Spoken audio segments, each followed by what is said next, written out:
companies are becoming much more attuned to open source contribution. A lot of them are doing it as part of their business, and so they're just much more comfortable with the topic.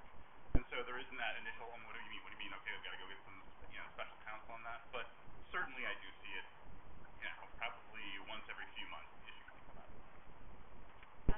I would say I see it pretty regularly come up as an issue to be discussed, but actually modifying the terms of a standard agreement does not happen as often as I think a lot of the individuals who approach my clients in particular want it to happen.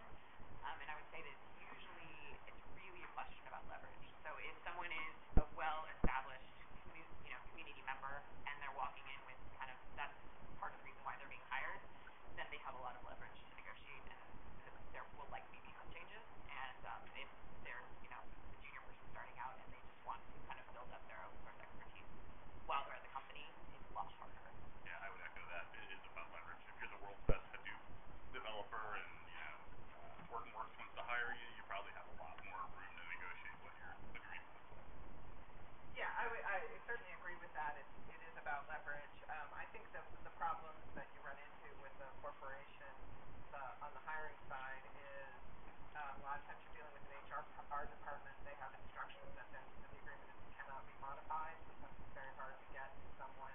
So again, lower on the totem pole you are, not going to get to someone who will have the authority to change that agreement.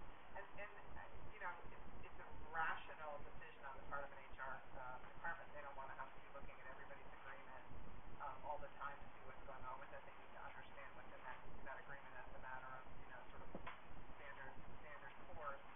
I've heard the excuse that sort of their representations made in their public disclosures that affect whether or not they can modify their employment agreement. But I thought that was mostly a play on the part of the company to say that. They already disclose around it. They just don't want to. Well, right. And disclosures are so broad. I know. That was very funny. But actually, when you think about it, you are asking the company to give up, maybe asking the company to give up a substantial vested interest in property that would belong to them. So it's, when you talk about the abstract, it has a great deal of potential to be something pretty significant to the company. So if an employee starts a whole new project, it's a hot project, it becomes very popular, and they let that employee own the copyright on that project, that's a substantial loss to the company. So, or could be a substantial loss to the company. So that's, as a lawyer's right, we all what's the worst case scenario. So that's what you're thinking. So I think that was sort of the rationale for why they didn't want to. Yeah, and just so that we have it, since it's a panel and not everybody might be familiar, will somebody provide the counter argument to that? To what? So the argument that if you allow an employee to keep control of or to keep ownership of a project, that it might be a detriment to their business, effectively, and that's why they can't negotiate it. You want to negotiate against yourself, Pam? Well, I mean, it would be, it is the value. It's the whole value of the value of open source and why that benefits the community, which I was saving for Tennille's Pam. So. I would also add, oftentimes they're talking about contributing to an existing open source project, and so they already don't own what we're talking about. So it's really just about, hey, you're already using third-party IP. What's the difference here? Yeah, that's a very good point. I mean, a lot of this conversation is about explaining to your potential employer, okay, when you're hiring me to do X, Y, and Z on company time using company materials, and I'm going to get this done. And part of the reason you know I'm going to get this done is that I'm good at this stuff, and this is what I do for a hobby on the side, and you should not get to own it. Yeah, Hugh Fleming in his Linux Conf Australia keynote last month, or in January, said that he recommends that all developers ask to keep their copyright because for projects like the Linux kernel or other distributedly held copyright projects, they're not really giving anything away. Does anyone want to comment on that? I see some thoughtful faces. That's a great catch. I will use that next time. I can see that being a really big pain in the ass in an M&A transaction, like having to disclose each and every file that the company is using but doesn't own the copyright to. Wait, but isn't that the case now? The company is using tons of you make employee specific representations in addition to the IP representations. And the IP deal is you actually will go through and make sure all the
company that was related to their Yeah, technology, or you right. licensed it to them. Yeah. And so it was this grab of stuff that the company wasn't even involved in. It was just related technology you assigned to me as part of your.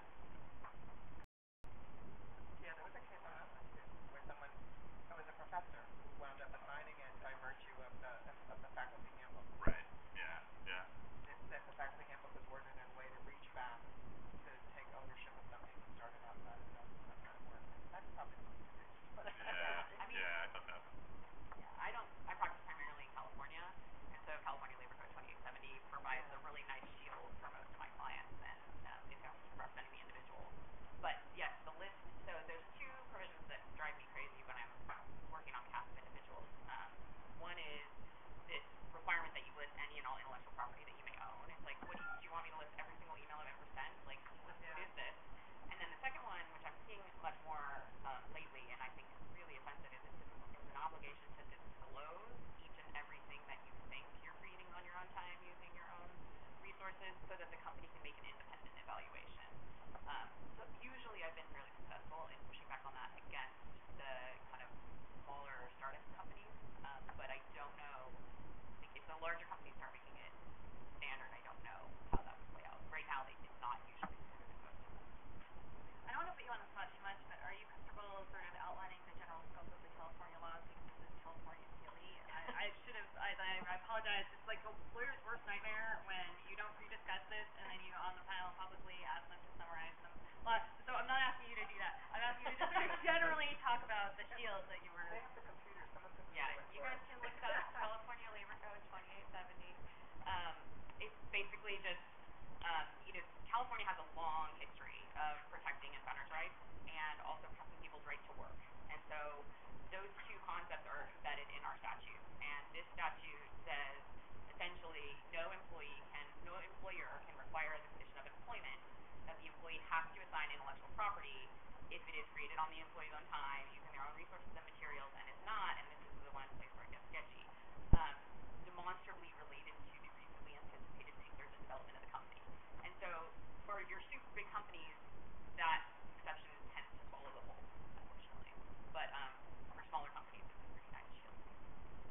Yeah, you answered my question, because I was going to ask whether that was still giving too much, whether the California law still gave too much to the employers, which I thought it did, but you answered my question on why that is. Yeah, because of that carve-out. Yeah. Although, in fairness, I would say the demand for good developers is so high that you don't see people overreaching. You don't see these big companies overreaching because they're so concerned about blowback from us. Yeah. So, what are the characteristics you've seen in some of the most developer-friendly contracts that you've worked on, or just come across your desk? So I know, like, when I've worked on, I actually went back and categorized some of them. The most developer-friendly one we had was a situation where a developer actually owned the project, right? It was their code, and the company wanted to hire them to kind of take the code in a new direction that would benefit the company. And so when the developer came, he was actually, this is pretty rare, he was actually able to retain the copyright to everything he developed with the company, with the understanding that it had to be licensed under the project license and all those sort of things. But that was really, I think, the only example I saw where a developer actually was able to retain all the copyrights and the stuff that he had developed. So I would say that example I see on a non-trivial basis, and more often than not, they don't go in as employees. So they'll come in as a contractor, and there's a little more flexibility as an independent contractor to enter into kind of a arm's length business-to-business transaction where you're like, look, I'm not just an employee, I have a bunch of assets that I'm bringing pre-existing developed technology, and I will license it to you, but I'm not going to hand it to you. And they're used to other companies telling them that, right? They in-license technology all the time. Yeah, I would say that it's the same thing. It's when they're hiring that developer specifically for that expertise, where it kind of doesn't make sense of, oh, you're hiring me because of my knowledge and skill in a particular project, for then the company to then own it. And so that's we talked at the beginning about leverage. That's the leverage. When they're hiring you for that expertise, you can then negotiate that the employee gets to keep. Same thing, under the terms of that license, they will only, but which is fair enough. That's, fair enough. And I think that's kind of one thing I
problem with the first one is, okay, you've agreed to contribute it, but if you don't, is the employee going to sue the company to make them contribute it? Do they have the resources to do that? So actually authorizing the employee was kind of a step to say, whatever you develop, you can contribute on our behalf. I've also seen basically licenses going both ways. So the company says, yes, we own it, but I grant you a license to use all these developments under the MIT or some really broad, permissive open source license that enables them to go around and contribute it and put it where it needs to go. And then, of course, the other one is where the employee retains the copyright and then licenses it usually to the company, similarly under a very permissive license. I think those are the categories. Do you ever see anything about limiting the scope of person's employment? For example, I know that some employees like to, or some developers will only work on free open source software code. And I know on occasion have gotten in their employment agreement. And maybe it's not something you're as focused on because the employee will work on these things and you're not as focused on looking at that, but that's something that's of great value to developers sometimes because they're agreeing to work on particular projects that have particular licenses that they feel ideologically I mean, I haven't seen that. I've actually kind of seen, I think, the solution to the problem you're stating, but not the legal one, which is I've represented a lot of companies where, 95% of the software that they write is, released and often at a TPL. And after they have a history of doing that, the employees go to work for them and feel very comfortable that they're just going to continue with that norm. And if they didn't, I think they can make enough noise that it would actually have backlash against the company in, not necessarily legal backlash, but perhaps more value even in the community backlash because it's immediate, doesn't cost them much, etc. I have not seen that. I have not had that. And usually it's just part of why they're hiring you. So I think there's an assumption that, okay, you're hiring me to work on open source, I'm going to get to work on open source, but I just haven't seen that come up. Yeah, I have, I was going to say, just as a contractor, not as an employee, I see, contractors hired them for specific projects. I have seen the opposite case where there's been a disagreement between the employee and the company about whether or not something does get contributed, and at that point, that's where the employee would be protected by one of these provisions if they had negotiated for it. And on the other hand, that's the kind of example that my companies often stand by when they explain why they can't give these provisions, because the only time it really matters is if there's actually a conflict, and if there's actually a conflict, the company's, trying to act in its own best interest. Yeah, but it's one of these issues where I've seen developers that are savvy start asking for a little bit more because it brings that discussion forward because the employee has much more leverage at the time that they're signing the contract and they have a discussion about what they're going to be working on and there's an understanding with management. So codifying that in the employment agreement is very helpful from the get-go for them because otherwise the only time the company sees it is when it's a disagreement and therefore looking back they want to grab back, but at that point the leverage is gone from the employee. And that's a totally valid point. We're going to talk about this more on the other panel, but I think there's somewhat often of a mismatch of expectations around how all this stuff works and is going to work between the people who are sitting in the board meeting and voting and the people who are hiring the engineers. In an at-will employment situation, though, I mean, let's say I hire you to learn to work exclusively on Linux, and then a year later say, you know what, I want you to work on this little proprietary project over here. Even if your contract says I'm only going to work on Linux, I mean, I guess it could be okay, well, we fire you, right, if you don't want to do it. But I wonder if I'm always reluctant to rely on contracts and agreements because they're so clunky and they're so hard to enforce and it's so painful that I wonder how valuable it would be. It's always better to have it codified than not, of course, right? But I wonder how that would actually play out in practice. Well, by your argument, you can just renegotiate the employment agreement at any time. So, I actually help support that. There's definitely folks who, it is up for renegotiation, and as long as the market's hot. Yeah. Yeah, that was actually one of the things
I knew you were hinting at it, but I was hoping that someone could talk a little more. In the description of the panel, the organizers of this track promised that we would discuss the consequences to companies were they to overreach in their agreements, but also to behave, not on the up and up. Yeah, I mean, if you mischaracterize your independent contractors, your employees as independent contractors, then there's labor law claims, there's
there's a real disconnect, I think, between a lot of employees' expectations and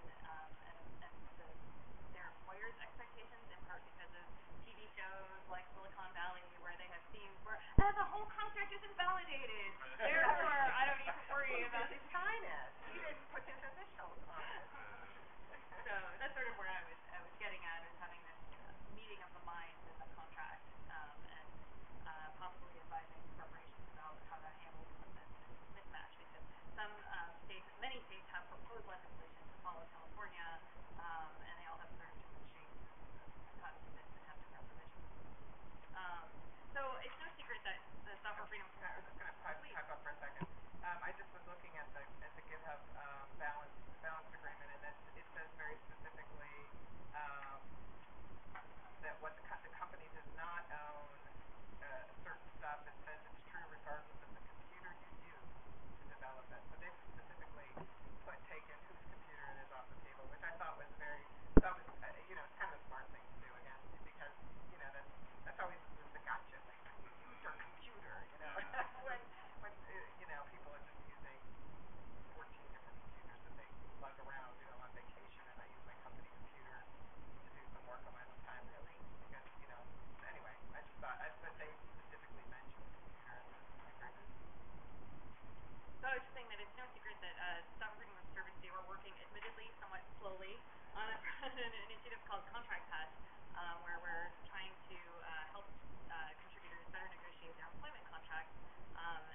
those are like, we're not gonna sue anybody for using our patents. But it was really much fun while I was doing Yeah, it. but I know, offhand, I know of a few major companies that will allow their rock star developers to keep their copyright, but I wouldn't be able to publish that in a list currently. Yeah, oh, it's But, definitely happening. Like, yeah. it's for sure happening. Yeah. So far, the conversation has been about employees keeping copyrights. What about employees working on projects that require copyright? What are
admit I was fishing a little.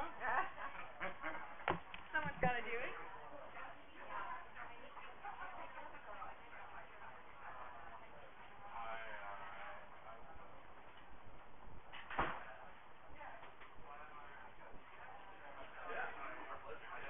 Yeah, that was very useful. I do a lot of employment agreements and contractor agreements, and I know those questions come up. We also deal with acquisitions of software from developers who are more like aces or special, skilled people in a particular field for like hardware engineering or whatever. Yeah.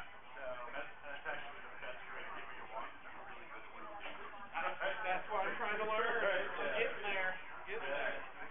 Leverage is so important. And if you are the right rock star and you have the right integrity, it's like you can demand your money. Yeah, right. Now, the company I work for, I guess, uses my skills because I'm kind of a jack of all trades and stuff. So they do take good care of me. Yeah. So, can't say that they don't. Yeah. But yeah, so are you located in California? Yeah, or? we're in the Bay Area. I So, see. I worked for about 9 years at a large reputable Right. with New York. Nope, Martin is the one in Southern I California. deal with them in Southern California on a tobacco. I dealt with them last year on a tobacco trademark. Okay. And also, and Dealt with them, not for anything that formal. Like several years ago. So that'd be cool. Yeah. All good stuff. Yeah, I'm located in Colorado. Okay. Boulder, Denver. I try to be close in between so I can deal with both. Yeah. And I have a small, I call myself a litigation firm. I have a friend from high school that I've kind of got to with. And I do some litigation stuff with all my transactions, employment contract stuff done with my own or whatever. So it's cool to see other people do it and do it well. So it's good to know, that can be done and hopefully successfully. That's why I wanted to capitalize on it too, because in some sense it's like, hey, here's stuff I've seen companies success. Yeah, right. And you kind of want to give them those tools. A lot of times it's kind of a not necessarily issue or something. It's just hard to even know how to structure it. Yeah. Right? Like a lot of companies, they want to give it, okay, sure, I want to give it to you. Well, I don't know how to do it, right? Right. How do you carve off that little bit you're asking for and not make the management? He doesn't quite understand the nuance of things. Yep. So that's why I kind of give that a little bit of flavor. Hey, try this, that works. I usually have a triage of options. Yeah. No, that's cool, man. Open source gives you this opportunity to kind of build not very well do. I haven't tried to come up with a way, because seriously, if you're not, if you're just talking about like software licensing, that book's been written, right? Like, you figure out how to really does it, and you just gotta go learn that. It's fun to every once in a while have to think through doing it. Right. And that's why I got into this area of the law, because not just open source, but intellectual property stuff in general before I went to law school, because I knew there's lots of stuff to be said. Property law is pretty well written, but yeah, that's right. IP law, on the other thing, especially considering, I guess I got into it maybe 10 years after the DMCA was written. So, I thought at the time there was a lot of stuff still to be clarified. Yeah. And a lot of it has since. And then we even see the target moving a lot. Like, Invent Act and all these sorts of things where it's constantly being tweaked, but you just don't see that sort of shifting in a lot of other areas. Yeah, that's right. Like enforcement and stuff like that. Yeah, no, that moves at a snail's pace. Not to say that the law moves at a fast pace, but IP law at least seems to be ahead of the curve. And so often the subject matter, the technology moves so fast that even if you've kind of settled it and figured it out, okay, now what do we do with distributed networks and LimeWire? How does that affect distribution? Right? So a lot of times the technology is stuff we haven't thought about. Yeah, no, it's very interesting, and I like that. I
figured out. Right. So what we're going to do is petition the CPA we have done the right number of studies is what we're going to show secondary means. So it's kind of a tough endeavor, but I was curious because in my opinion, if you're just trying to get the word, it's going to be a tough one to do. It'll be fun. It'll be a learning experience. So do your firm do any SaaS stuff also, or is it just licensing software? I mean, I would probably do that too if I were in the Bay Area. Yeah, so licensing and really mostly open source. Both patent litigation. Being a transactional attorney like Renwick, and it's been about 4.5 years. But it's been more I love having like 28 years. so basic knowledge. So I don't want to to try and do You that. don't want to screw that up. Right. And what I do is I have a patent agent I work with or whatever who I've known for several years now. He coincidentally attended my high school. All right, I think I can trust him. He's good. So I only do prosecution though because litigation would take up way too much time and resources for me. Exactly.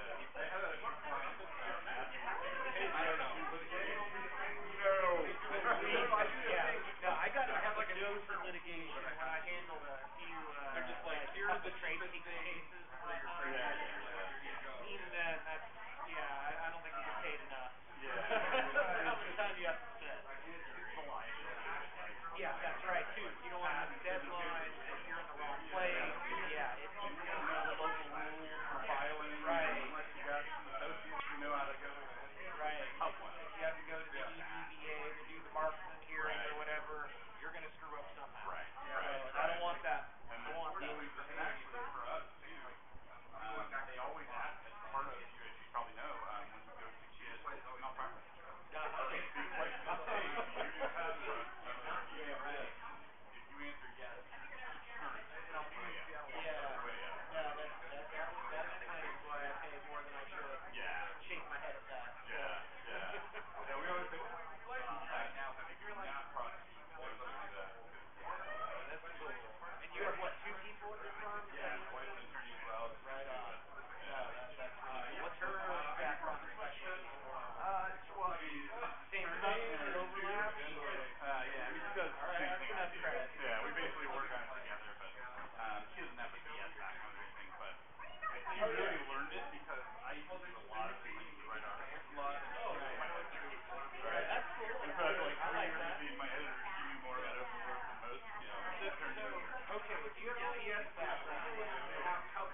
eventually changed hands, but I don't know. I haven't lived there since 2005. It's been a while. I was there from like 2001 to 2003.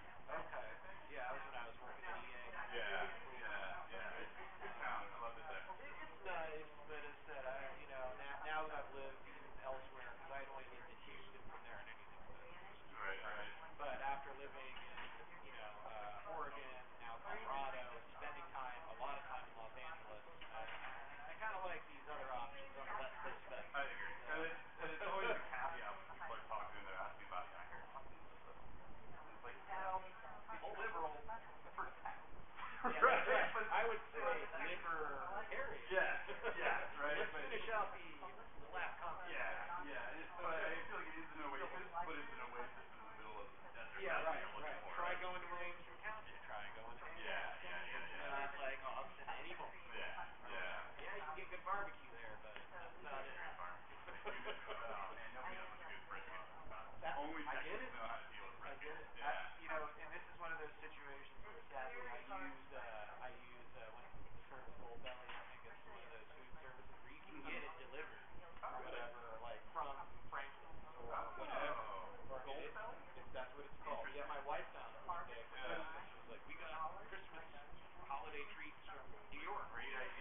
so it was also kind of interesting to get his take on the whole Patrick McCarty thing.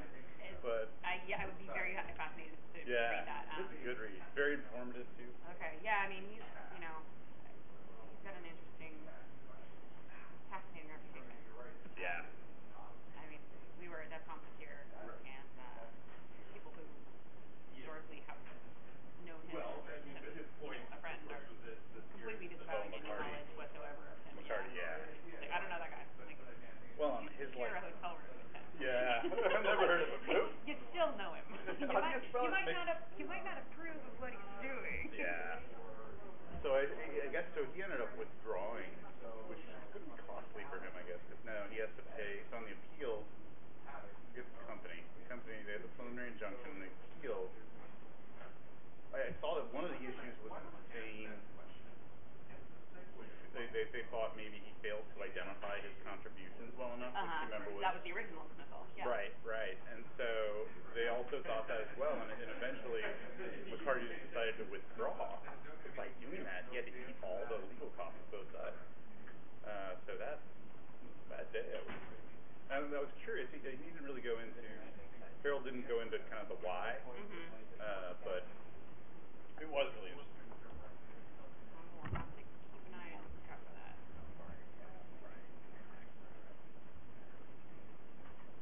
Now, do you litigate at all, or do you primarily just do okay, because I know you just done I was a patent litigator. Okay, but no, I mean I know you've done some expert witness work. Oh yeah. But that's the only time you've worked. Yeah. Okay. Yeah. So I started my career as a patent litigator for about 5 years, and I actually liked litigation, but the life. And actually, the expert witness thing reminds me, it's been a while since I said it. It's like, oh my God, you're at the whim of the court. You're at the right. The judge sets the schedule as he sees fit, and all of a sudden everybody scrambles. So, and I think being a small firm, I don't know how you would handle litigation. Not patent litigation. Right. And even just any litigation, I'd be afraid. I don't know the local rules. I don't know this. And liability. I think both with patent prosecution and then patent litigation in general, you're malpractice. Oh yeah, no. So I still have a rich number. I started as a patent prosecutor. I was a patent agent before I went to law school, and my malpractice bill would probably double what it would be if I would just give up my rich number. Yeah. But do you do patent prosecution? No, but I do a lot of university licensing, and so they basically they have a very complex spreadsheet that are like little questionnaires to fill out. Yeah. And I'm in the licensing is the least risky area, but it's still considered very high risk. Sure. Well, anything IP almost is very high risk. And I'll occasionally be brought in to negotiate settlement agreements, etc., which is getting closer to. Sure.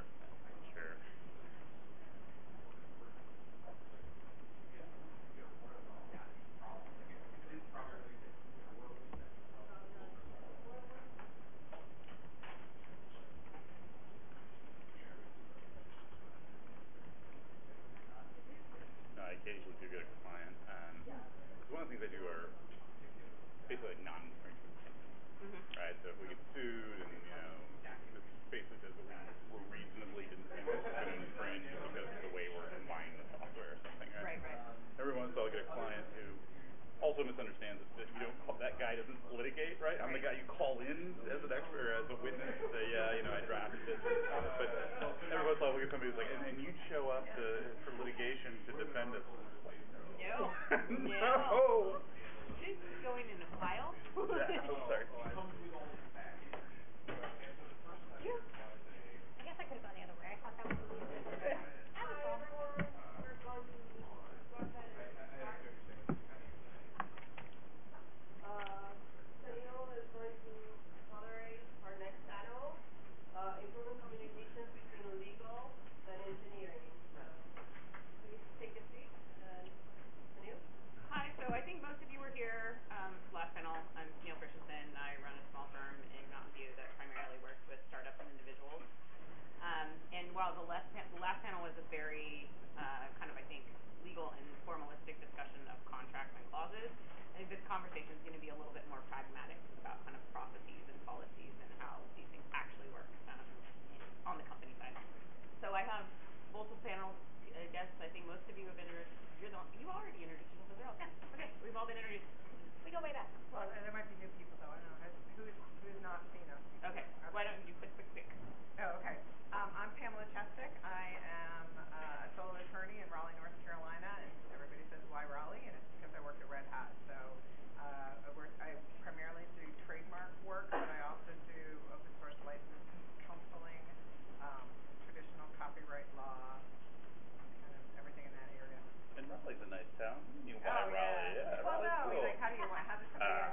companies kind of figure out how to manage open source and compliance.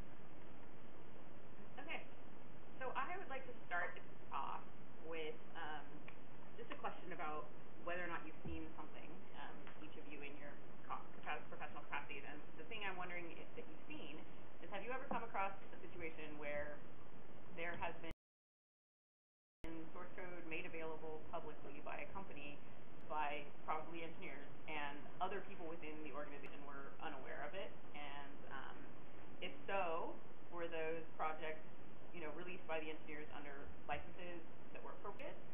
Do you have any experience is that worst case disaster where like proprietary stuff was made available, or were these things that actually were probably best suited for open source anyways? So I'm just wondering if any of you guys have any experience with that. So I haven't been in that situation. One of the things we do set up is the process for getting approval for contributing code and doing that. I actually haven't, luckily, I guess, none of my clients have reported to me at least this idea of kind of going outside the process and just contributing it themselves. I've not dealt with that. Yeah, I think there's definitely an intent and a desire to follow the processes, and so where we have had issues in the past, it's been either confusion about what's proprietary and what's not, or the controls where code might have been released. It's like, oh, we thought this was locked down when in fact it's not. So yes, sadly that is not a hypothetical example for me.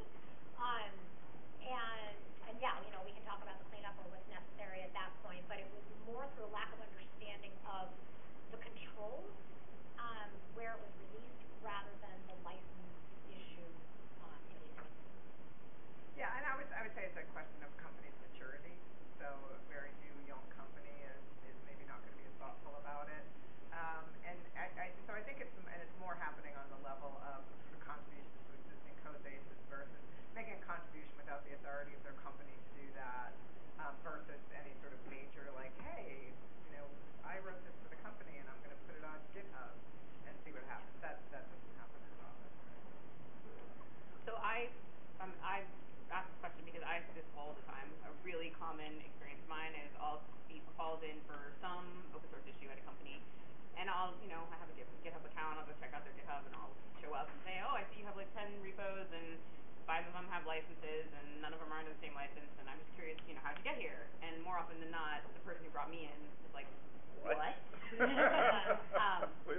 Yeah, so on one hand, I think that's kind of like the worst case scenario, but I'm curious if you guys have actually seen any harm come of this, or if it's really just a surprise and then it gets cleaned up and it's not usually a big problem. No, I haven't seen harm come from it. I think it's I guess I'd like to. Developers, I think, are fairly sophisticated about what they're doing. They often are sophisticated about what they're doing, and so they're not like completely out in left field to be doing it. They're doing something, that's probably going to be fine. So. Yeah, and I think the theme, kind of throughout all the talks is engage with the community, and it's perception more than enforcing legal rights. And so yeah, it comes up, it's like, oh, yes, okay. And then you just, you go fix it, or you say, hey, we thought this exception was the reason which, made it be in license compliance versus not. And then the other part might be, that, and so it's really just kind of a conversation, and the cleanup that we've had to do has been pretty low drama. And usually I think involves a lot of time cleaning up the process or making the process easier than seeing harm. I think I have seen instances where somebody goes outside the process, but usually it's just about trying to correct it and make the process easier so that it doesn't happen again. Yeah, the reason I started with this question is a lot of times I encounter a sense of fear and strong concern from the non-technical people within a company when they're kind of starting to, okay, we're going to use open source, okay, maybe we're going to release stuff. And while I've seen this kind of failure of the processes many times, I've also never seen any real harm, and I think it's because of your point, Tennille, which is there's no reasonable engineer who's going to say, oh, this is the core of our proprietary technology, let me go throw it up on the open. I think most people are fairly thoughtful, and they think, oh, this is just a little widget I wrote that someone else won't have to write next time if they go looking for it.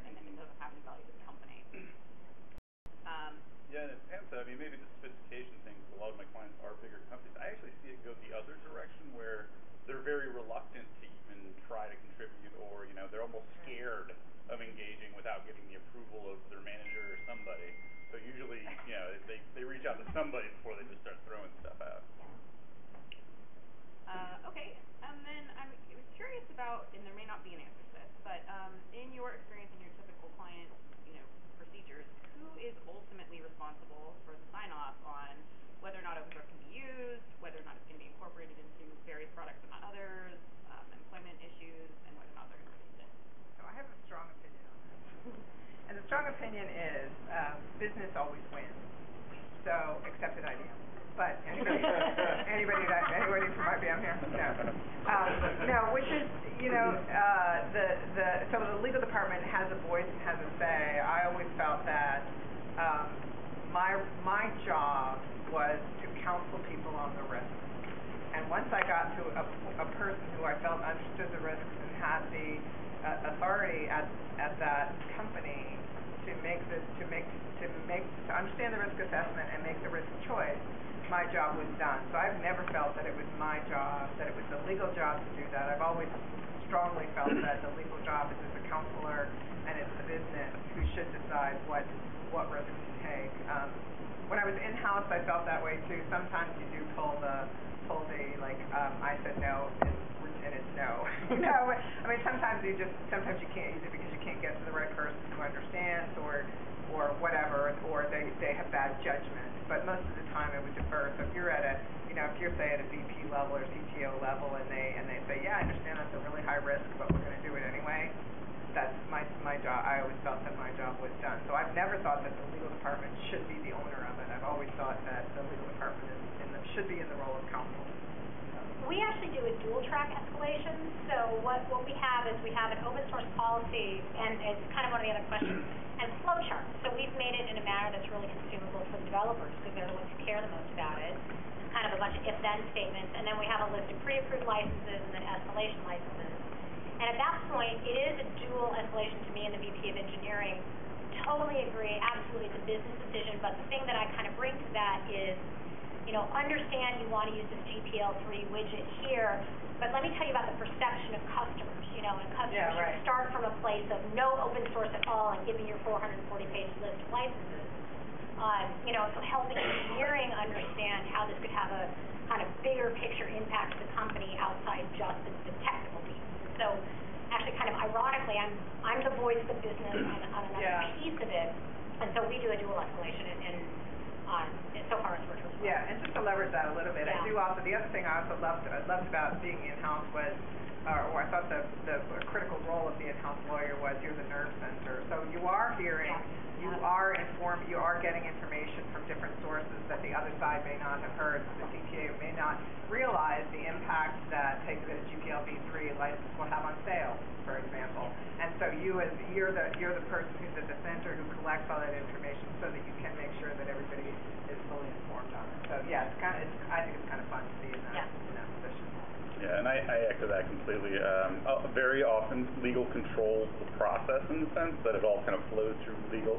But with almost all of my clients, once you get a point of a question of, hey, we want to release IP, or hey, it's going to require this, it's almost always that it needs VP sign-off or something like that, because there is the legal what's going to happen, but the implication of that, attorneys are not really in a position to know your business, and especially if it's a big company. I don't know your business. I don't know if this is good, bad, or in between. And so, as you were saying, it's more about kind of keeping people informed. But because legal is usually the most scared, a lot of times they take the process and say, okay, we'll run it to make sure it's going through all the hoops. But inevitably, there's kind of a VP sign-off or something like that. Okay.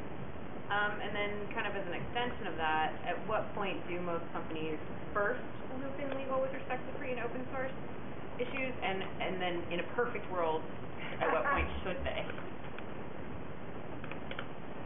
I think it varies dramatically, and so this is something I've done for a lot of different companies. The best open source policy for your company is one that fits the way they already developed and release code. You have to make the process match the company, not the company match the process. And so, for example, I have some companies where, because of how it just worked out better for the project manager to initially field all open source requests that are not pre-approved, right? A lot of times we'll say, okay, MIT, yeah, we pre-approved that or something like that. But a lot of times we have the project manager feel it, then it goes to legal. But again, it really depends on the company itself and kind of how they develop and release code, and trying to get the process to add the least amount of inconvenience to that process, trying to fit it into something they're already comfortable with and already know. Yeah, and I'm thrilled I'm involved super early at Shop, which is fantastic. Probably, in fact, earlier than a lot of the commercial conversations, which is kind of ironic. And it's worked out really well, because now it's gotten to the point where as they're developing updates and, the next versions of the product, they're like, all right, how are we going to manage licenses? Let's talk to Jen and let's see, what she thinks about that. And so, I mean, the answer always, I think, with when does legal get involved is the earlier the better.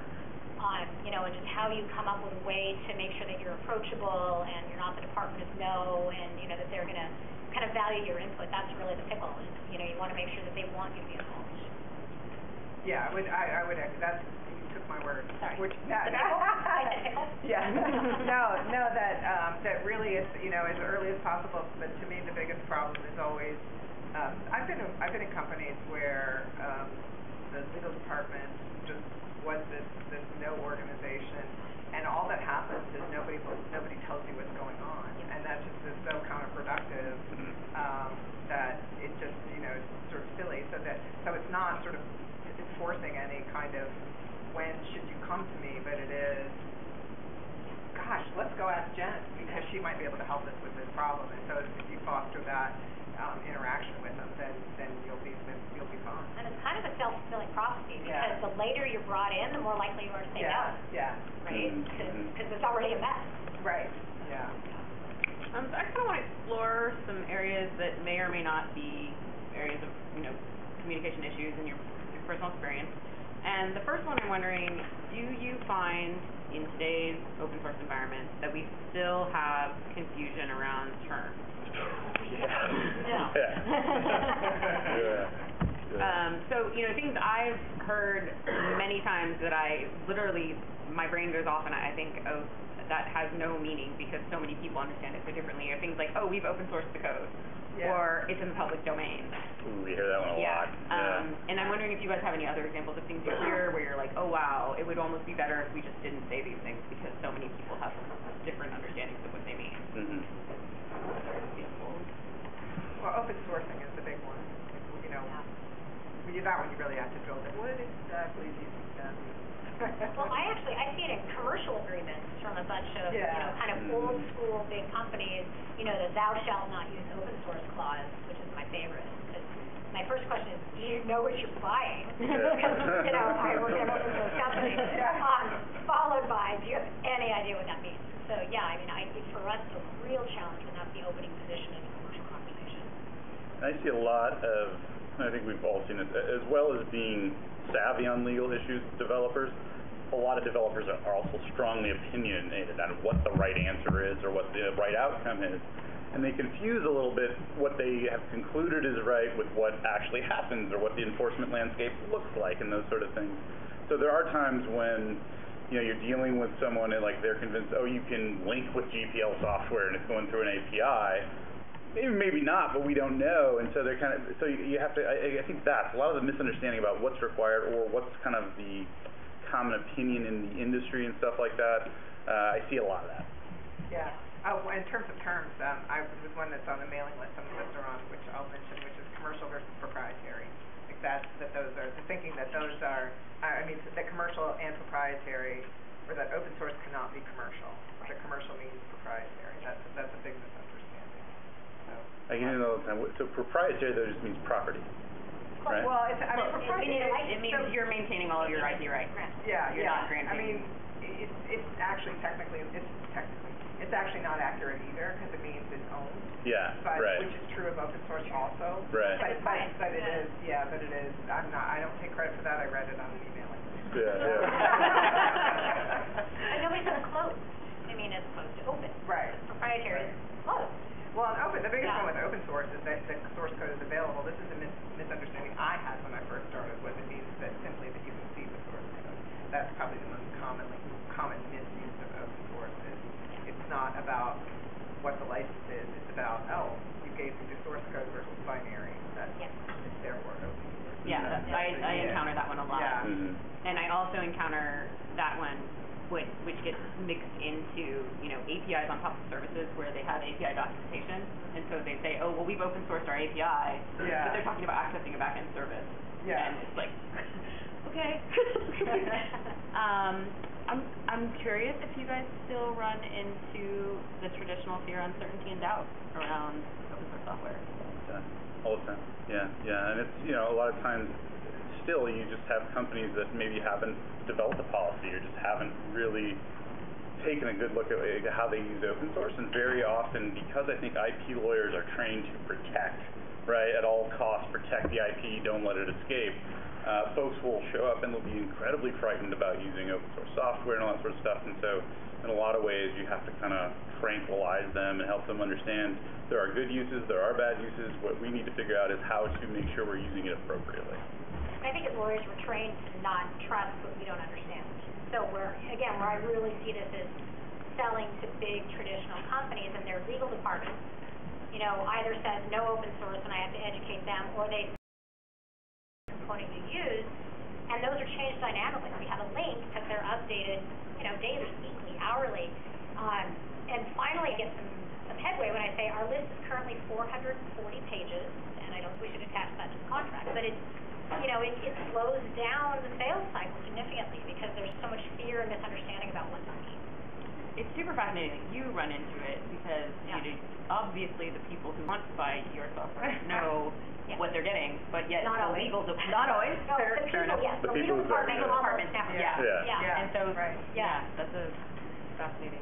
I do think that companies that over maybe the past, say, 10 years, it's gone from legal departments who were like, didn't know anything about open source, had no concept of it, didn't realize that they were distributing products that had open source software in it. They were completely oblivious to it. Now I think the legal departments understand it. It has been forced down their craw by their developers, and they're kind of kicking and screaming have had to come into the fold and do a more careful analysis than just no copy left or like no open source, right? That they are starting to get more sophisticated about their risk tolerance and taking a more realistic view of risk tolerance given their business model. So I think they are beginning to be more educated. They are more educated about it and more willing to kind of understand and work with you. Because I don't know anybody now at this point who objects to MIT licensed open source software. That's just like I do. Oh yeah, really? Because they didn't know what it was. And so maybe I'm more cynical than most because. And you're probably negotiating more contracts than the rest of us, maybe. And then again, these are traditional companies who don't. They just don't know it because they don't trust it. And your best advocate in that circumstance is the customer's business person. And that's what you guys mentioned earlier. It's like go talk to your engineer, and they will get you comfortable if you don't want to trust me. Have any of you run into the specific problem of engineering teams not wanting to be slowed down by legal in their use of open source, and how do you address that? Try and streamline the process as much as I can. It's always the resistance, and the truth is if it slows them down too much, they won't use the process, right? They just won't do it. Okay, well, I'm not going to do that anymore. If I have to wait 3 weeks for you to get back to me, I'm just not going to do it. And so it's really about getting your process streamlined to the point where you're not inconveniencing them so much. And that can be things like, almost all my clients seem to use Jira, and so if we're not using an open source product and we're going to do open source requests or something, we put it through Jira because we know they already know Jira, they always know how to use it, right? All those sort of things. And pre-approving permissive licenses is another big one. Don't take up cycles and waste time on whether or not we're going to use MIT software, right? And so it's really about getting the process streamlined, which is also really important because oftentimes when people are designing an open source process or their policy, they really don't appreciate how this is going to scale, right? And so there's a lot of temptation, like the lawyer has to look at every one that comes through, and that's fine when you're getting one a week, but what are you going to do when you're getting 100 a week, right? And so for a lot of people kind of involved on it, you really need to be kind of aware of how it's going to impact them, and you try to minimize it as much as you can. I think also, and I was going to open with this, but I think this is a good time to put it, is as a lawyer, an open source lawyer, I guess now, I know more about open source than 95% of the lawyers in the universe. And I know less about open source than 95% of the engineers in my company. So, I think a lot of this is acknowledging that, they, and in practice, they know the ins and outs of these licenses, and they know how, like, where on the license file you put the attribution, and all that. I don't know that stuff. So I think really trusting them and making them be part of the process too, and opening it up so that they have the freedom to do this, and acknowledging that they know more about it probably than I do, for sure, in practice. Right, yeah, can I ask so, when, you were talking about that difference between 1 week and 100, I feel like that's something that's changed a lot in the past, say, 5 years, right? Mm-hmm. The last time I was sort of in your shoes 5 years ago, it was okay to recommend a not super heavyweight process, like you still wanted it to be lightweight, but like, I think some depth was okay, because it was something that was happening once a week. It feels like it's now happening 100 times a week is not an exaggeration. Right. Yeah. Like, how do you, you've been doing this a while, how do you see that that's changed for your clients? Absolutely, and I actually see that for every company that ends up adopting a process is initially when they don't have a process, the developers don't know about it. So they're not requesting to use open source and all that stuff. And so even for the company individually, as opposed to all companies, the requests they field are going to grow. They're only going to grow over time, right, exponentially. And I forgot. And so what was your... is that, I guess, it's sort of like a data point, like, is that real, right? That escalation? Yes. Almost universally, as developers understand there is a process to use and that they can use it, and as they see it be successful. That's another big one. They request and they get an approval, maybe even for the use of GPL software or something. Once they see that the process works, the requests are just going to keep going up over time, more and more and more. Do you then advise your clients to ratchet down the level of scrutiny they apply, or? So we try to start with a streamlined process with that in mind, that this could grow and become very big. We also, though, we go back and tweak. With most of my clients, we'll go back and tweak the process, right? You always kind of make your initial choices. This is how we handle GPL requests or modifications, these sort of things.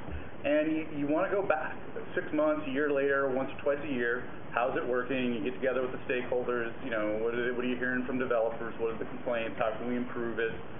Where are we spending too much time? Like a lot of times, the patent review ends up being way too much. You're just spending way too much time on patent review for kind of silly reasons, so that one gets tweaked a lot. Well, I was going to say, because we're kind of talking about two different things here. I think one is putting code under a free software license or open source license. The other is ingesting free software. I was going to comment that I think that a lot more companies are ingesting much more freely and just taking it off the shelf. It's just components, it's commoditized.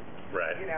Plug it in the code, slap the license in the documentation, we're done. Yeah. So that and that doesn't require as much patent review, but certainly the other way for people when they want to release the source code or participate and do something, a lot of times I agree that the patent review process is, and I personally, I want to tear my hair out of it. Yeah. Well, it almost always starts out with, every company almost initially chooses that anytime we're going to modify an LGPL library or a Mozilla Public License library and ship it, we're going to grant an outbound IP license, so we have to review it, right? And then it goes to the patent team and sits there for a month.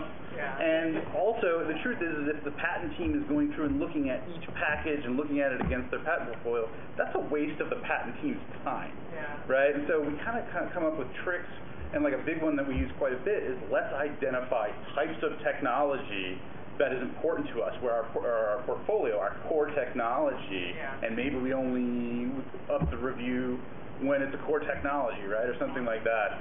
And so again, it's kind of tweaking the process, but a lot of companies will start with, if there's any outbound IP grant, it's got to have this really in-depth process.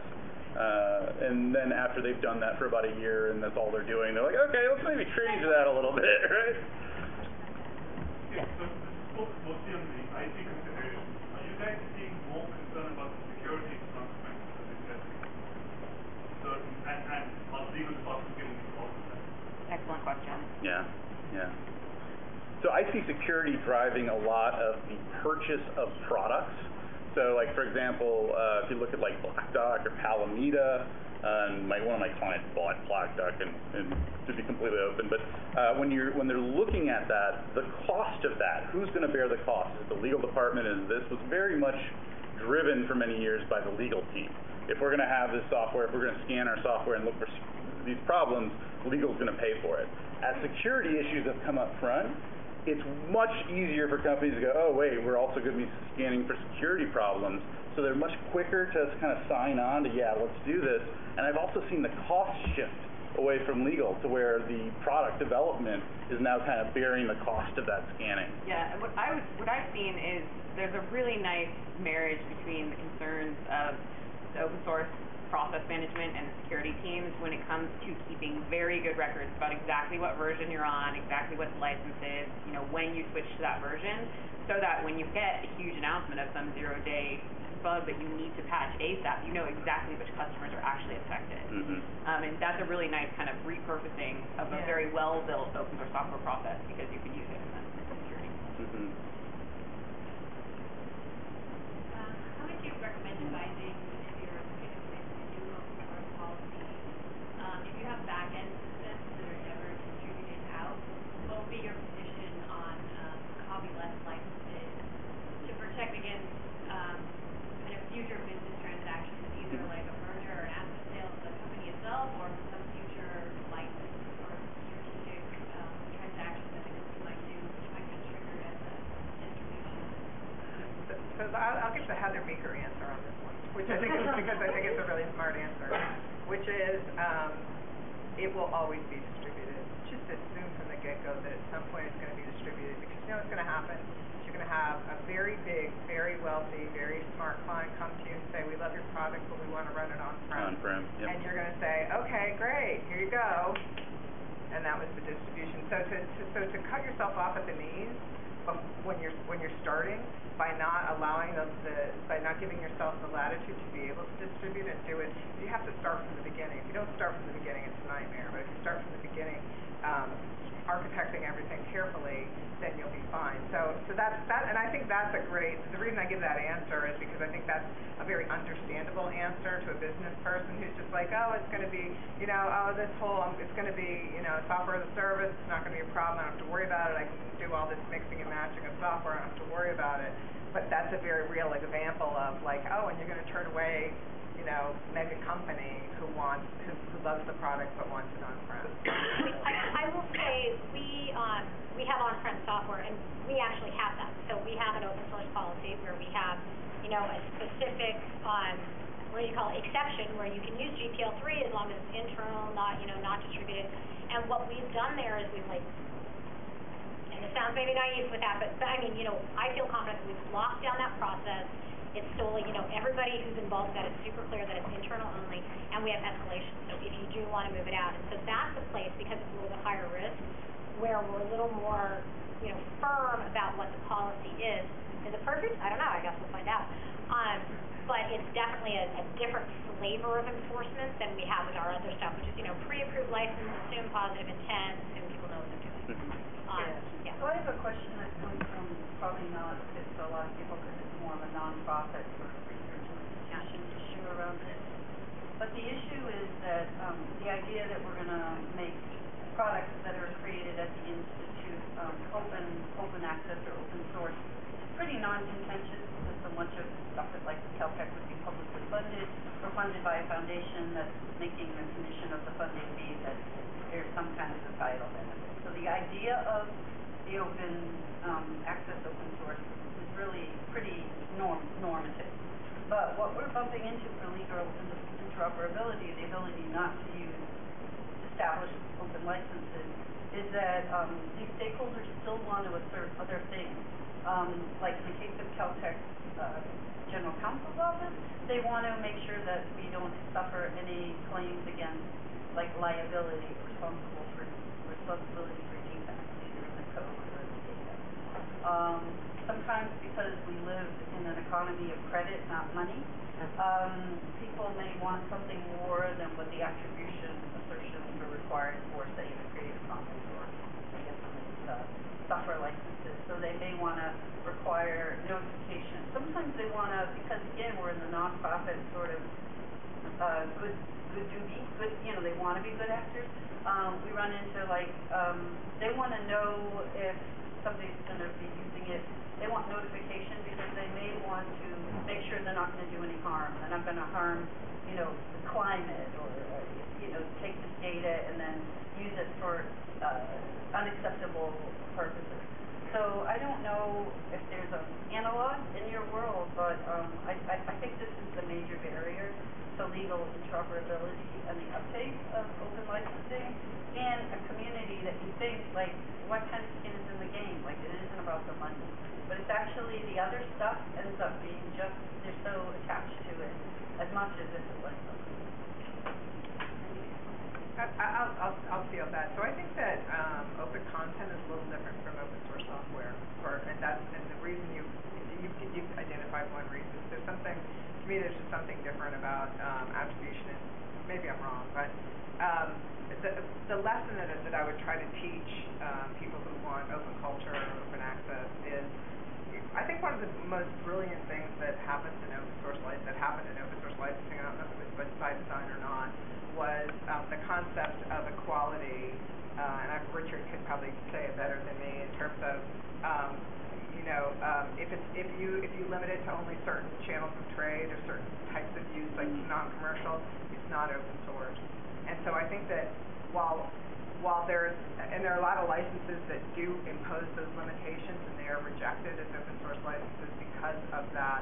And I think that while on one hand it is a struggle when you realize that that what you've written may be used for a purpose that you have an ideological disagreement with, I think it's critically important to the system functioning properly. Right. So I think you just have to kind of swallow that possibility, and I don't actually know that it's caused a lot of problems in terms of. It's a proven barrier to both open software and open data, for sure, where people are being funded to create this stuff, so they're under a mandate to share it. And then when we've actually evaluated, systematically the barriers, which is happening through different consortia like Research Data Alliance and the Open Software Foundation, there's a whole bunch of communities in this area trying to understand why the uptake for open sharing is as burdensome as it is, given that a lot of the stuff really is funded for, and there is actually a mandate or a contractual obligation to share, and then we'll still see barriers that are very sticky and very hard. Yeah, and another thing the open source initiative did was there was a point in time where they tried to stop license I can never say this word, proliferation, which I think was also just a really important. Yes. They may be ugly licenses, but they work, and we all know how they work. And so to me, it's not so much it's not the problem with the system; it's the problem with teaching the consumers that it's not going to be horrible, despite their disinclination to allow the use of content in some way they don't like. It's actually not that horrible an outcome, and to just kind of force people along the path. So I think having the precedent of the open source, was it the foundation? Open source initiative. Open source, okay. Yeah, so the gentleman in the blue shirt back there is, are you the executive, what's your title there? OSI? You're on the board? I'm on the board. Board director? Okay, so he's the guy. So I think maybe that at least we have precedent there around the idea of license proliferation. Yeah. The more smoke we go, the less interoperability we have. Exactly. That's a good way to put it. It breaks the value of interoperability. Well, and very often you're releasing it because you want lots of people to use it. And if it's a new license, you're wiping out so many people who otherwise would have used it, because we've pre-approved MIT, but I don't know what this license is, so this has got to go through legal, so forget about it. They just won't use it. And so you can really affect what you're trying to do, or the success of your project by doing that. Given you're working with a for-profit company that already has buy-in and developing open source, and releasing things under open source licensing, but are involved in legal for the first time, where do you get really well for processing and other politics? I'm working for a company where I guess the contracting given with the fire system, you don't have people looking at it, so they, hey, here's something you have a contract with, like, but the $280 and then it's a very where some of the stuff is associated, but where the stuff is comes over with Yeah, that's a great question. So a lot of clients come in, they just don't have a compliance process, right? So for me, that's one of the big ones that they don't have or don't have an adequate compliance process. So a lot of times we're dealing with that. I think you're absolutely right in that even if there is an open source group, or an open person responsible for open source, they're often kind of disconnected from the procurement group that's going to go out there and sign contracts, or the ones that are going to go out and sell licenses. And so there is, I mean, one of the things that it takes them a while to catch up on is that these two kind of need to be connected. If you're going to make open source representations, right, like a lot of times the company doesn't want you to say, we don't use LGPL software or something, but we do, right? And so it's important that somebody, you know, that you kind of have to teach them internally that if... I find this a lot of the opposite topic. Today there was like something about a data conference. We haven't actually like written that into the way stuff, so Sure. sometimes things don't get licensed, so we actually find multiple somebody for us or in like, you know, their contracts says that. Or we sign a government contract and our software is already licensed publicly. I mean, it's noted, but you know, the conflict that comes with the contract is formalized.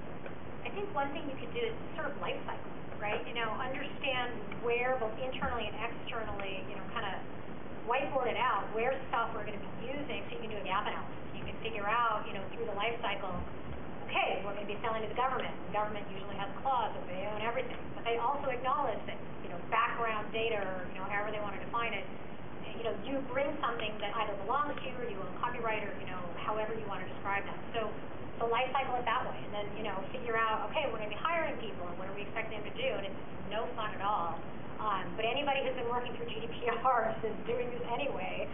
So, you know, a lot of that work ties into, I think, comment back security and just, you know, data mapping in general, which I think most of us are going to have to be doing for different reasons. So you can just kind of tie it all in together and make it fine that way. I was going to say, and then after you do that, then you have a playbook, and then anything, it's kind of the same thing as the process with open source, is it's simply when you have an agreement, if, you know, that this kind of term for assignment of copyright, or, you know, who's going to own it, if these three provisions are okay, anything else gets kicked out and has to get kicked up to someone who can sort of make the decision on what's appropriate or not. But then you have, it's exactly the same as you have to have the process. You have to know what's okay, and if it's not, then, you know, then it gets kicked out for further review or analysis or negotiation or whatever. And one simple tool that maybe your friend is probably getting too deep, but order a precedence man.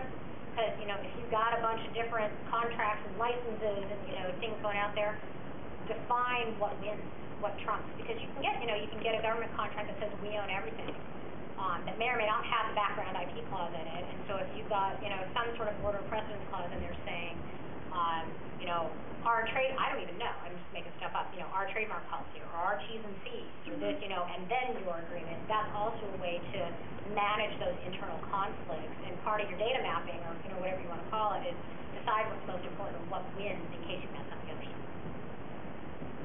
Yeah, the last place thought I had, it sounds like you were trying to identify places where these conflicts might actually be occurring that you weren't aware of. Yeah. Yeah.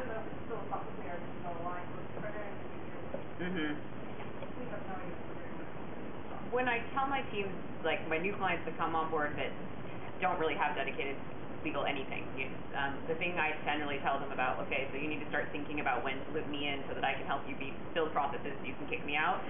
I usually say there's two main things on the IP side you need to worry about, and that's stuff coming in and stuff going out. And so, you know, anytime something's coming in, whether it's through an employee, a contractor, an in-license from a commercial company, open source licensing, and then the same thing if you're buying something, and the same thing, everything on the way out. And you can start there because those are the most likely places for the conflicts to occur. So, have you guys encountered legal teams being overwhelmed by open source and not having the resources to perform the legal review in a timely manner? And is this something where they just need more budget and they need to hire more people and it hasn't been addressed with sufficient kind of importance, or are there just solutions to make it more efficient? What's your general experience? Well, a little bit of both. You know, you can always try and make the process leaner, but I'd say most of my clients, when they come, they help me like, okay, let's do a policy. A lot of times they want to buy a product and they think like, I'm going to install this product and I'm done. right? And you really, I think, have to emphasize early that this is a lot of overhead. Or else another thing I see all the time is, well, Steve in patents knows a little bit about this, so we'll make it Steve's job. Like, Steve isn't doing anything right now, right? So we see that a lot. So I do think it's important to help them understand that this is a very labor-intensive at times process, and that you really need to, if the only way it's going to work is if you do allocate the resources. And for big companies especially, it's hard not to have someone dedicated to this. It doesn't have to be a lawyer. It can be someone, but you almost have to have someone dedicated to the process, the internal open source process, who's just in charge, and that's probably all they do. Maybe they also do compliance or whatever, but you need somebody who's just focused on this.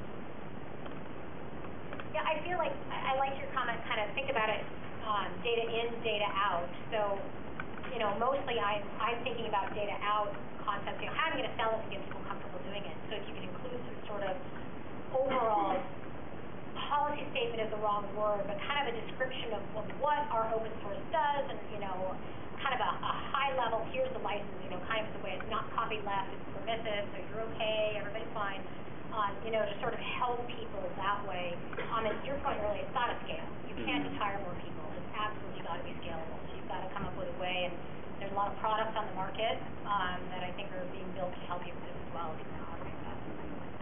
Yeah, I wish I could say that I had ever seen or worked at companies where you could say, gee, we need another body, and they'd say, great, let's get it. Right now. I think so it just becomes, this ever-crushing burden of trying to do more work with less people. And so, yeah, absolutely scaling processes, having processes, changing your risk assessment, changing your risk alignment. A lot of times that helps. You might start out with a lightweight, heavy-handed process because you don't even know the problem you're trying to solve yet.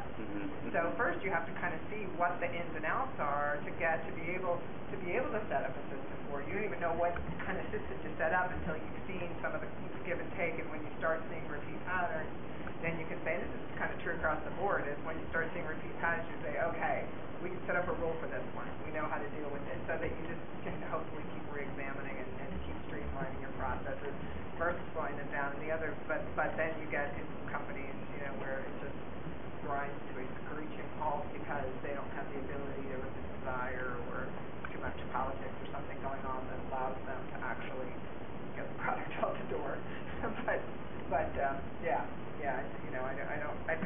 I agree with you. It would be nice to have a body, but it's still hard to get companies dedicated. Yeah. Only the largest clients that are massive companies that are they'll quick to usually do it. They'll hire somebody, but it's hard not just to get them to hire a body, but just to dedicate real resources to it, right? Like, okay, like with the Steve example, let's not expect Steve to be a full-time patent attorney and also do this other stuff. Somebody always gets kind of jammed with it, and then ultimately they can't handle it, and you got to come back and figure it out. But Tennille, you alluded to this earlier. I think maybe also start with the question, what's the worst that can happen?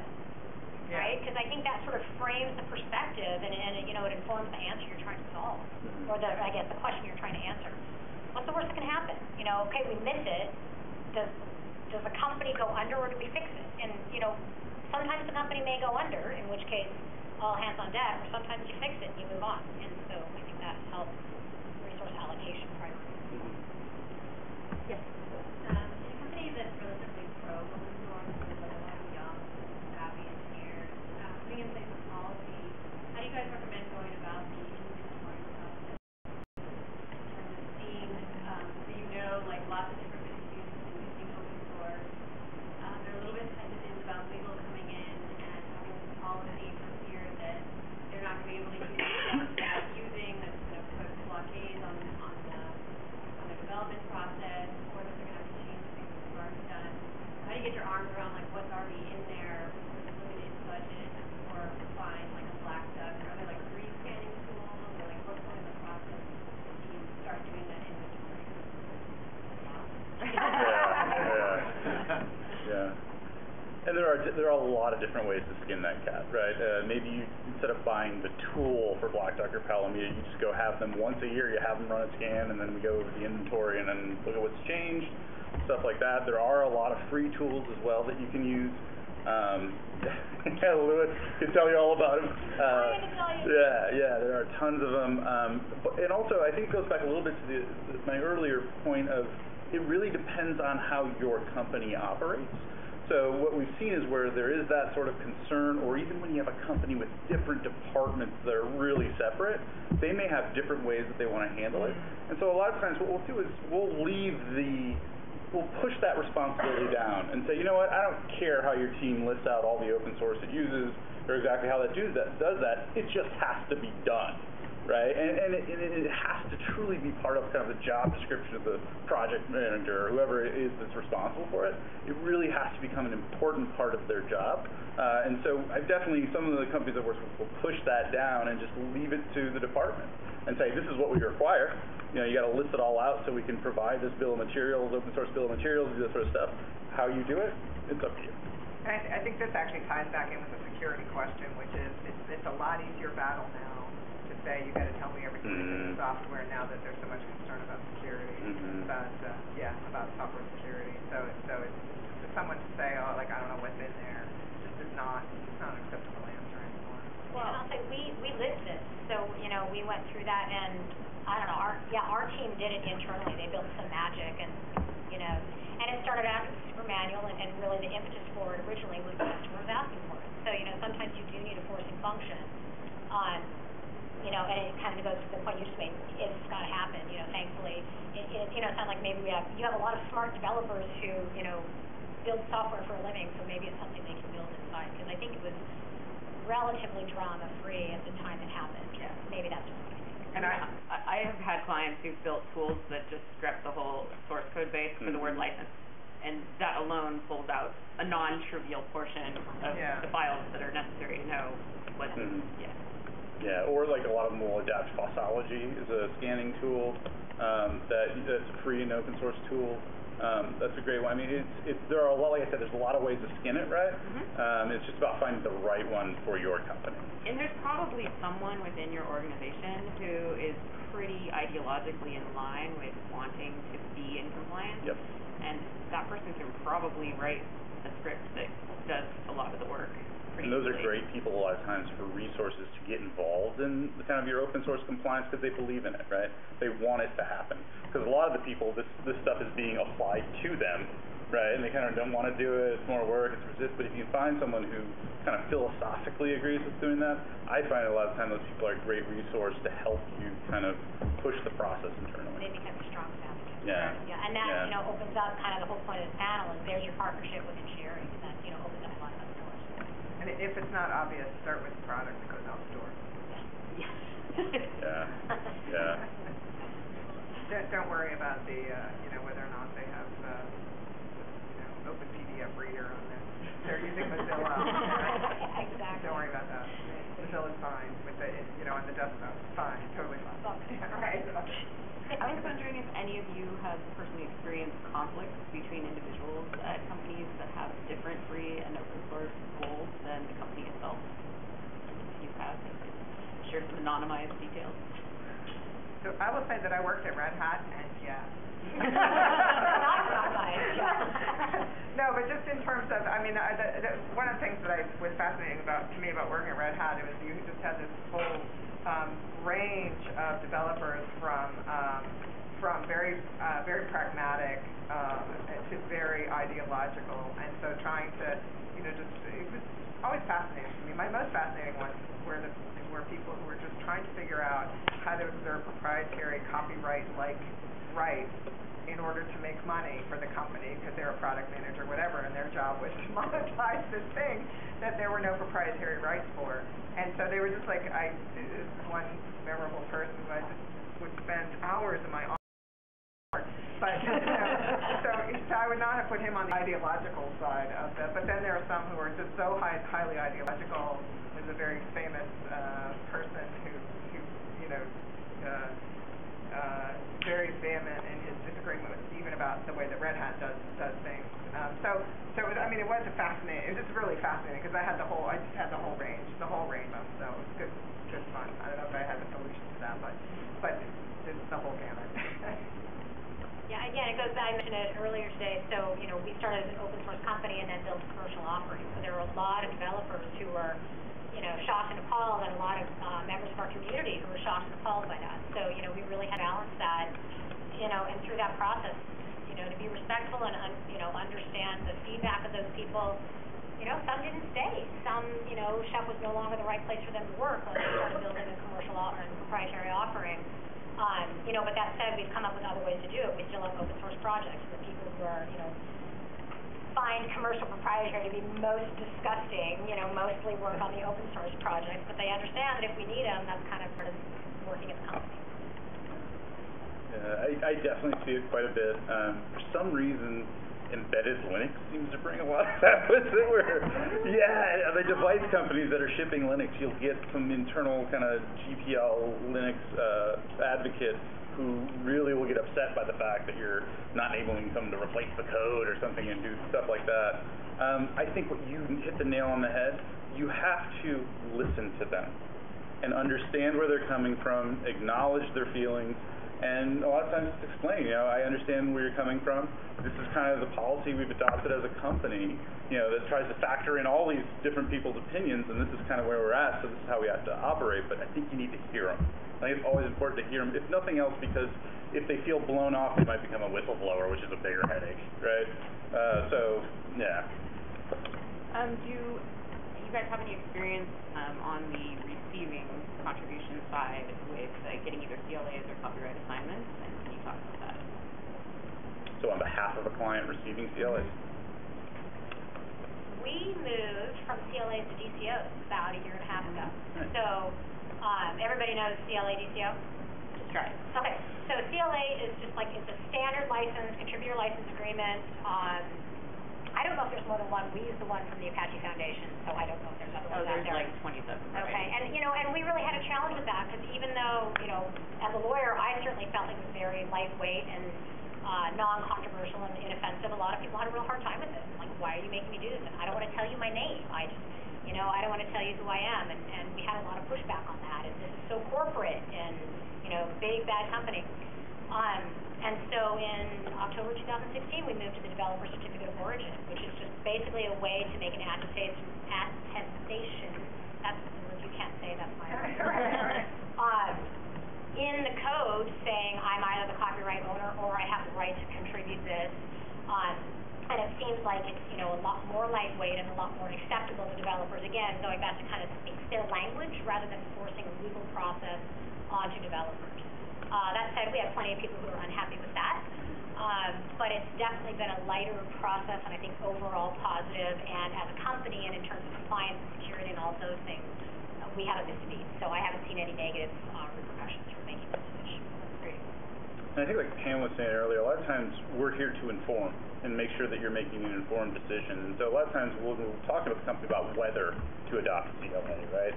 You go through that, well, okay, we're probably going to see fewer contributions if we go this route, because some people are going to object to it, these sort of things.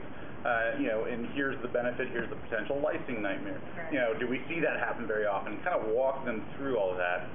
Once they've decided they want to do a CLA, I really try and steer them to the Apache software, Google, because for the same reason we don't like license proliferation, right? If somebody's going to have to reread or figure out your CLA as opposed to going, oh yeah, this is the Apache Software Foundation CLA, I remember this, we've already approved this. It's gonna throw a wrench in the process. So at what point did using the DCO switch from using proliferation to using That's at the point we decided to do it.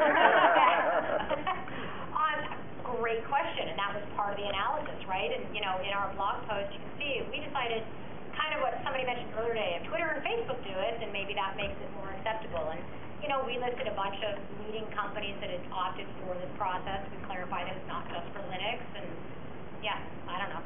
So you just reminded me of something that's not at all on the panel, but I've been struck by it a couple times at this conference, which is so much of what we bring to the table is analyzing these open source norms as if they're kind of that extrinsic stuff around the contract that is often used in contract breach negotiations, or when you're trying to figure out, well, that wasn't part of the actual words, but everybody's doing this. And so it seems like this, I think for the CDOs, for example, if you look at it and you try to apply a purely legal analysis to it, you're not getting any rights under any regime that we as lawyers understand. But once you have kind of critical mass, it just becomes the standards and norms, and it's like, you know, shipping law. Like, a lot of the papers used in shipping law don't have, like, actual legal meaning, but everybody knows you need this bill and this receipt over here to make things work. Yeah.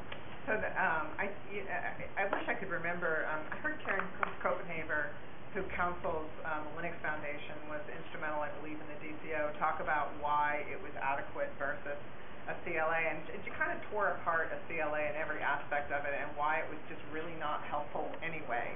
So why are we putting this unhelpful, you know, this thing that makes the lawyers feel okay, but actually doesn't do anything? And I wish I could remember everything that she said, but one of the points is, are you really going to sue that developer anyway? Mm-hmm. So that they make a misrepresentation, they don't have the right, like, are you really going to, what are you going to do? You're not going to go after them. So, you know, so just the you know, the burden of doing that was so outweighed the true benefit that you were getting versus the one that we who like to have paper or signed think we're getting, just made it just not worth it.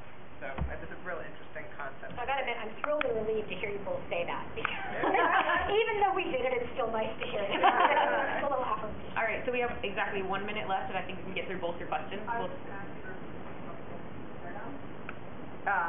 Karen. Karen Copenhaver, Copenhaver, and then in the back. And I was going to comment, because somebody's managed a lot of outbound stuff, there are actually fundamental CLAs out there. Yeah. Unfortunately, they have the same name of issues.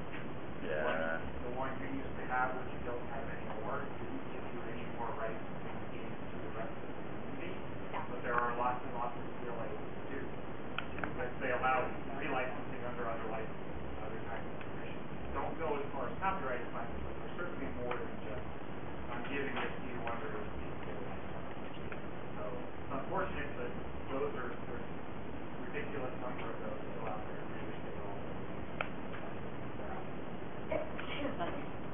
All right, I think that concludes our panel. Thank you all very much for coming.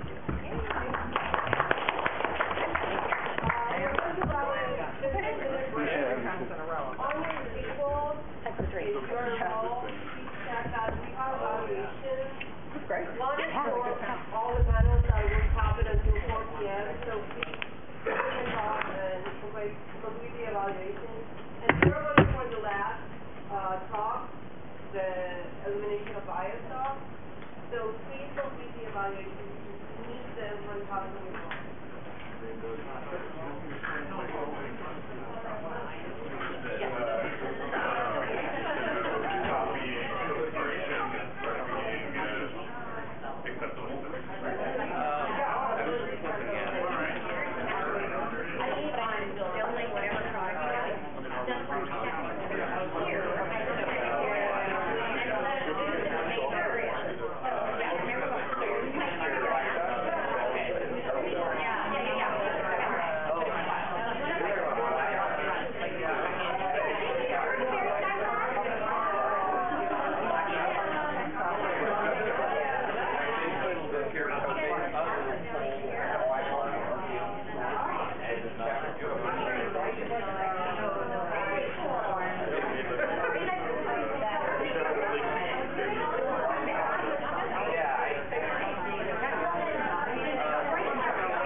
the idea being that we can't go and solve the side problem if we don't do it.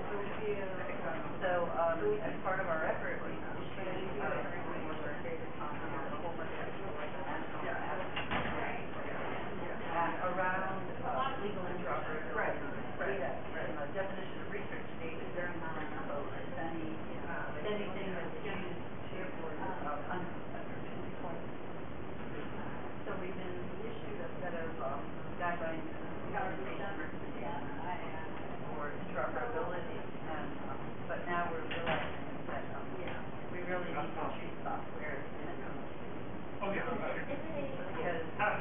data, people are going to argue that particularly in Europe. Yes, I've heard that so. Yeah. So I mean, we share some of the same common communities. Software. Yeah, we can make an argument, maybe just the compilation are not, there's all sorts of. There's a lot of nuance, and it's not copyrighted software is certainly not standardized exactly, but ultimately principles are roughly the same. Between bytes per year and there's various data protection laws in the EU. Plus, EU Mexico sounds pretty. That's a good side. Exactly. Members that really have really different, reality. Also, more provision. So when we talk about attribution, we don't give a crap about moral license. So much. For visual arts, right? And then you have other countries where you can never. So one of our recommendations to remove is like 10 years ago, most people, a lot of people didn't know what they didn't know about it. I feel like now, at least most people have, which means they haven't actually read How Zero, but like, right. And so they go, oh, wait, this might be a problem. More or less. So we understand that because we've had people like Diane Peters and then talk about it. Really cool Creative Commons guys from Australia debating that. Oh, I know of him, but I know Diane very well.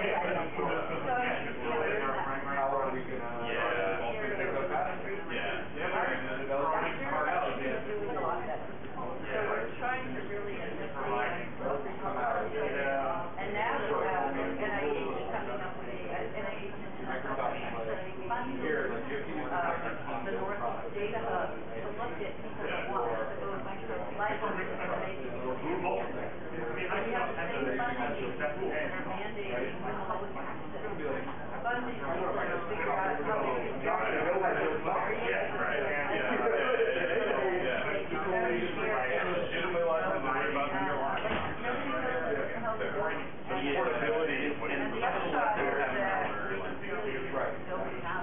I think it's in mono earlier. Mono is open source version of stuff.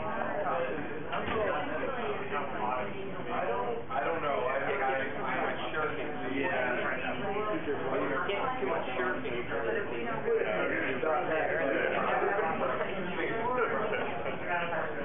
There's a lot of that's how you public blog posts. It might be the name of my name or when I told the new startup, when I told our community first I need some cards, they're like,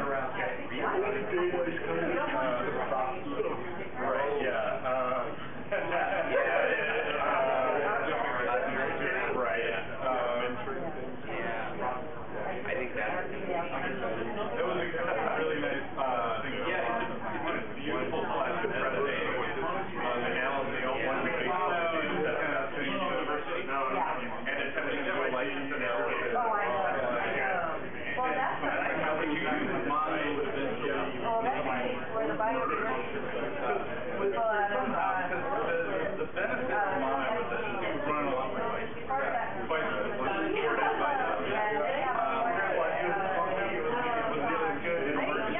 I was wondering if that could merge away the open source I don't know how much it's kind of like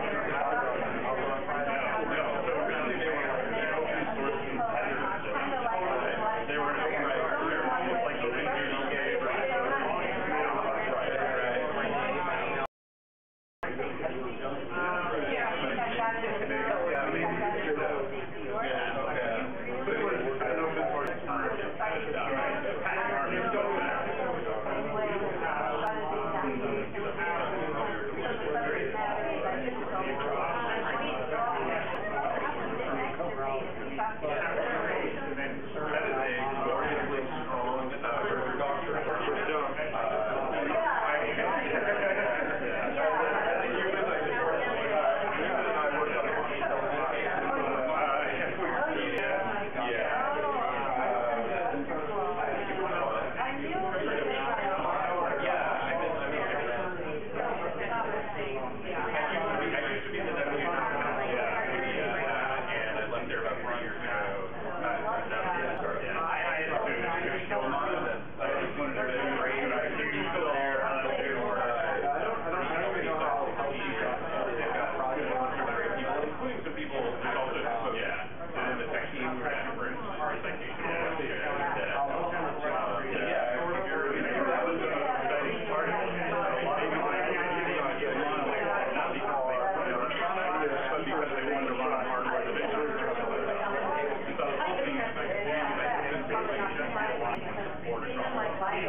We need conscripted judges. Yeah. I mean, I don't know. She hasn't told us the time to go, so you can keep chatting amongst yourself. Your conversation sounds more interesting. I want to know what you guys talking about. Oh yeah, what the fancy folks are talking about. Principals. We always talk about our principals. Well, yeah. Specifically the enforcement principals. You meant the principal. Okay, we're starting 2 minutes, 3 minutes, I guess. I guess so. I don't know. Okay, Louis is going to guide us as we discuss enforcement and compliance. Okay, so that's, we couldn't tell if the title of this was compliance or enforcement. Yeah, so so we just add an and in between, and now you get both. Which I think does tell us something about sort of the state of, like, where things are, right? Like that compliance with licensing, enforcement with licensing, two sides of the same coin. And I think pendulums swing between years that we're talking a lot more about enforcement, years that we're talking a lot more about compliance, like proactive compliance. So hopefully we'll walk through that some. For those of you who joined us after lunch, I'm Louis Villa. I'm the General Counsel of Tidelift, which is a new VC-backed startup where we're helping support developers and support enterprise users of open source. The longer pitch is long, so I won't bore you with it. Previously, I've been at Mozilla and Wikipedia, and I'll let you each introduce yourself briefly. And we had one speaker drop out, so Justin is a very last-minute addition to the panel. Wow, I actually realized that we all had a common affiliation at one point. I realized it's been a long time. You didn't? I never actually did. Tiny bit of pro bono? A tiny bit of pro bono. There was a time in 2009 when we were all hanging out on the Upper West Side of New York City. Also, in 2006, we were sharing the same office at least like 1 or 2 days. Yeah. Okay, which is all inside baseball for no one who knows that. So, so we'll tell you about that right now. My name is Karen Sandler. I'm the executive director of the Software Freedom Conservancy, which is an organization that does a good amount of the visible GPL compliance / enforcement work. And I am also a lawyer, and I do pro bono legal work sometimes for the FSF and GNOME. And before that, I was the executive director of GNOME, but before that, I was the general counsel of the Software Freedom Law Center, which was the context in which that previous getting to know you conversation happened. So my name is Justin Colanino. I'm an attorney at Microsoft in the Open Source and Standards legal group. Previously, I've been in private practice as a patent litigator, but I started my career for the first about year and a half at the Software Freedom Law Center, working with Karen right after Richard left. I got Richard's extension, so I used to get all these calls for Richard. And when I started out, I was doing GPL enforcement work, compliance enforcement work for client Software Freedom Conservancy, and Eric Anderson represented them in the Southern District of New York in the BusyBox litigation. And I'm Richard Fontana. I'm a lawyer at Red Hat, and I've been doing work around open source for probably over 10 years now.